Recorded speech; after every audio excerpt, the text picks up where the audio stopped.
Hi, I'm Sandra。今日我想同大家分享我呢半年喺拉脫維亞嘅經歷同埋得着。首先講下我嘅 host family 先啦。咁我就係轉咗一次 host 嘅。咁而家嘅 host 呢，佢哋就對我好好，平時都會一齊食飯、傾偈、出下去咁。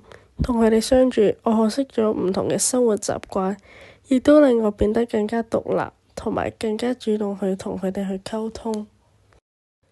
跟住我會想講下我嘅 school life。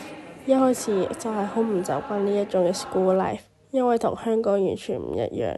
喺呢度我大部分嘅時間都係自己一個，甚至乎食 lunch 放 break 放學都係。雖然一開始會有啲唔習慣，但係而家嘅我已經習慣咗。平時夜晚嘅我都會去練波，我啲隊友佢哋都好 friendly。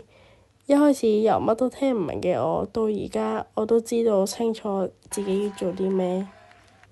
至於呢半年嘅生活，其實有開心，亦都有困難嘅時候。初初嚟到要適應新嘅生活節奏，但係同時我都經歷咗好多嘅第一次，例如第一次去 snowboarding、skiing、睇北極光、第一次睇到雪、第一次喺負零下幾度跑步，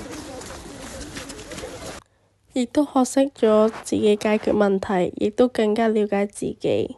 總結嚟講，呢半年對我嚟講係一段好寶貴嘅經歷，亦都令我成長咗好多。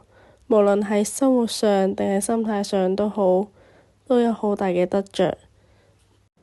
Thank you。